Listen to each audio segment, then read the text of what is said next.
In my last Toya Talks video, we talked about a client who rejected me and then tried to circle back. We focused on how I set a boundary there. Today in this Toya Talks, I would like to talk to you guys about that same boundary and how it applies in relationships. Hi, thank you for joining Life with Toya. I'm your girl Toya. If it's your first time here, and if not, let's dive into this. Being too available in a relationship, and why I think that concept is so annoying. So grab you a drink. I have a Belly Well mixed mocktail. It's not a cocktail, it's a mocktail. Lemon and lime. So one night I went out on a solo date to a concert, and I ended up hanging out with some friend girls, and we ended up going out to another local spot. And this is where I met the guy, and we exchanged phone numbers. He did lead with he has a job that he works during the night and early morning, and he has his own business. He had his own place, he had his own car. And so I was like, okay. He was also tall, dark, and handsome with a cute dimple, which gave it a plus. Which also explains too why I kind of waited to kind of stand firm on my boundary. I'll tell you a little bit more about that. If you like hearing this kind of content, make sure that you subscribe, like this content so that other people can get this content so that it also helps them. Not only am I going to share my story with you, but I'm also going to share the lessons that I learned from this and how I will be applying them in the future. And hopefully that can help you guys out too. So after we exchanged numbers, I understood that he had a lot going on with his business and his job, but he also did have at least one day off a week, to my knowledge, of where he did not have to work either his job or his business. So I was being very accommodating, willing to work around his schedule because I was really interested in getting to know him. He did seem like a really good guy. We had a mutual friend who vouched for him, said that he was a great guy in his last relationship. Leaving that situation, I do feel that relationship did kind of scar him. So if you are a guy and you're listening to this, don't allow a relationship to deter you from being the good guy that you are, because there are some good girls like myself who are still looking for their good guy. Okay, moving right on along. So we were having really good phone conversations. You know, he was really one to lay it on thick. He would love to tell me, oh, your content is really good. I watch you on, your social media. You're very well spoken. I enjoy watching your content. You seem very smart. A lot of our phone conversations were that. And I was just like, well, thank you. Well, tell me some things about yourself. And he really didn't have a whole lot of conversation because basically all he did was work and go home. He had a couple of friends that he would hang out with, but he really didn't hang out with them often. So he really didn't have anything to add to conversation because all he did was work and go home. So basically his conversation was always praising me, which I found that to be a little bit different. However, whenever we did have conversation, I did realize that I was leading a lot of the conversation because I'm a very interesting person. I go to work, create content, I go to events, I scout out events, I have quite a few friends. So there's always something that I can talk about. If a friend went to a museum and what happened there. And, I always kind of have some things to share. But anyway, there was an event. We have been talking for at least a couple of weeks or so, and there was an event that I was a part of, a big event in my life. And I was like, well, if you're really trying to get to know me, let me invite you to the event. I guess it mattered, but it really didn't matter to me if he could come to the event or not. It was just his interest level in the event. So we didn't talk the day of the event. We did talk the day before. So we talked the day before the event, and I was like, well, tomorrow night is da-da-da-da-da. And then come the event day, I didn't hear from him at all. He did not show up to the event, and he didn't mention the event. So I was like, okay, well, maybe he's not interested. But what really confirmed to me that he wasn't interested was the event was on a Thursday night. He messaged me, sent me a text message Saturday morning and was like, hey, how was last night? And I said, Thursday night was great. A lot of my friends and family showed up. I had a lot of people to show up and support me, and it was great.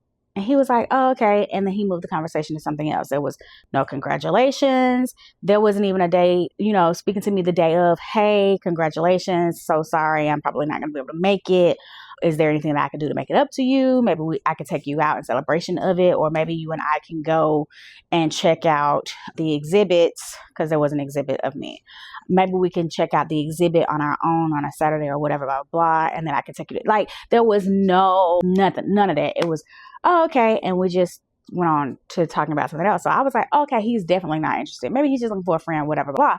So I started treating it like we was a friendship. So then he was like, I guess he noticed my pullback. And he calls me, he goes, hey, I'm really interested in you. And I was like, well, and I told him, I said, well, I really didn't think you were that interested just by your actions. He was like, no, I've just been busy and this and that, but I'm really interested. And at that point, he started texting every day. He started calling every day before he went to bed. So I was like, okay, well, maybe he is interested. So then I started reciprocating. At this point, we've only went out on one date. And it was an impromptu date. We were both on the phone and he was like, hey, you're at home, I'm at home. Would you like to go out? I'm like, okay, cool. So we went out, or I'm just going to leave it at that. We ended up going out to a local restaurant or whatever. And we sat for about an hour or whatever. But fast forward to where we are, he's like, but I really am interested. And now he's calling every day and now he's texting every day. So I'm like, okay, well, maybe he really is interested.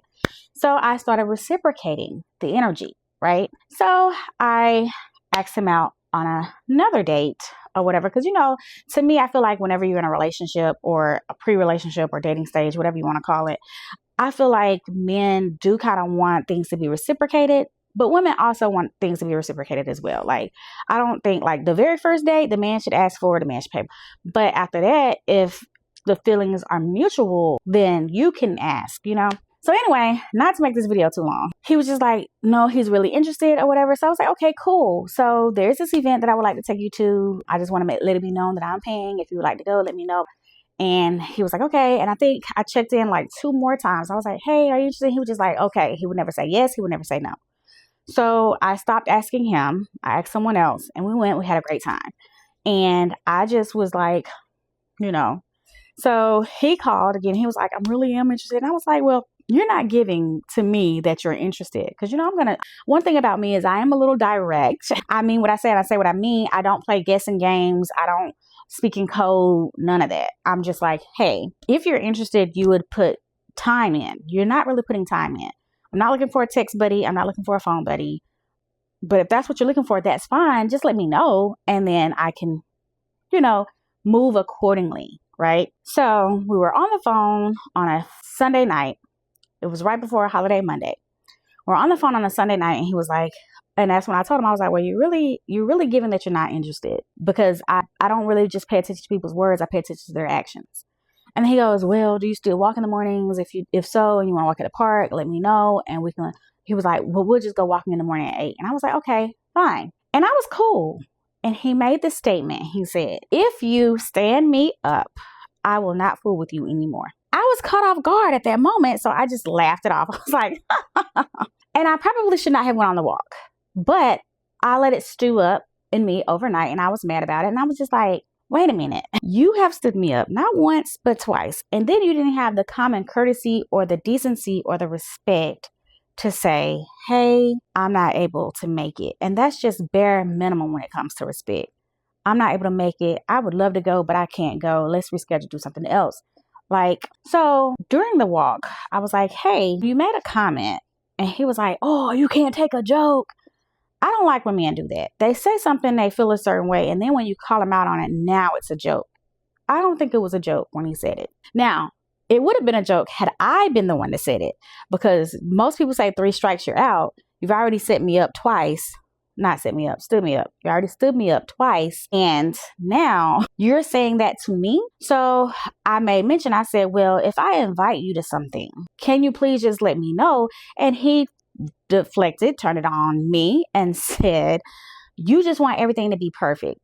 However, if that was the case, I would have never went on that first date because it was impromptu. And I would have never met him walking because that was also impromptu. And I feel like in a relationship, both people have to compromise. So if I am saying I prefer things to be on a calendar, but I'm willing to come to something that's impromptu, can you not meet me halfway and schedule a lunch? I work Monday through Friday, 8 to 5. take a lunch every day at 12. There is a day that you're off, that you don't have to work and you don't have to sleep.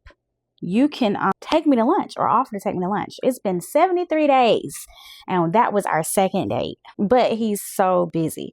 Never let anybody tell you that they're too busy to communicate with you, because I did notice that when I pulled back, now you're willing to give the attention that was needed, but then you just abruptly stopped it. So I know you're capable of doing it. I don't know if that was some type of breadcrumbing situation or going on, but we, in relationships, in business, and in self, we are going to respect ourselves and we are going to stand on our boundaries to protect ourselves. So that "don't stand me up" comment was my breaking point because I was like so confused. Yeah. Oh, that is so good. I think I'm going to drink one of those every day. But anyway, so now we're going to talk about the lessons and the perspectives that I pulled from not just that situation, which is the most recent situation, but from just situations in life, period, when it comes to relationships. To me, it's not about being too available. It is about matching energy. One of the things I used to do is that I would, if I noticed them pulling back, I would exert more energy, hoping that would get them to turn around. And I no longer do that. No, like if you're not reciprocating, I'm pulling back. And that's that. Because it's so weird, because men want people to be friends, but then when you get in a relationship with them, they don't want you to have no male friends. Like it doesn't make sense. Like dating in your 40s, y'all, I wish I'd have went off to college and found my husband there. So also, do not overinvest in someone who can't even give you a simple yes or a simple no. I'd rather just be alone and enjoy my own company than to have to wonder about how you feel about me. One of my favorite songs is by Maxwell. I think it's called Ascension, but the other name for it is Don't Ever Wonder. And that's how I want to feel in my next relationship. And I keep that song on repeat to remind me that this is how you want to feel when you're in a relationship. If someone wants you, they will carve out some time to get to know you. My love language, one of my love languages, primary ones, is quality time. So I'm not one to just text all the time or call all the time. I would prefer to spend time with you face to face. I can see your expressions. Video chats are cool, but I would like to be in your presence. Another thing I've learned is to watch actions, because words will have you holding on to potential, which never turns out great. Never turns out great at all. I just want to let you guys know that this is not about dating games. This is about caring for yourself enough not to pour into someone who is not pouring into you. Okay? Don't pour into someone who is not pouring into you. Make sure that you're being fed or poured into as well. So my take, if you like someone, show it. Let it be known. We are grown. We are too old to be out here playing games. Do you like me? Yes or no? Okay? But keep your energy only where it is being reciprocated. Don't make yourself available for someone who is not showing up for you. So what do y'all think? Is being too available really a thing? Or is it just about matching energy? Let me know down in the comments below. And it's not just about how other people treat us. It's also about how we treat ourselves. And we will be talking about that on the next episode of Toya Talks. If you have made it this far in my video, I would like to let you know that I appreciate you. Make sure that you hit that like button. Make sure that you hit that notification bell so you will be notified the next time I drop another video. And until next time, enjoy life with Toya.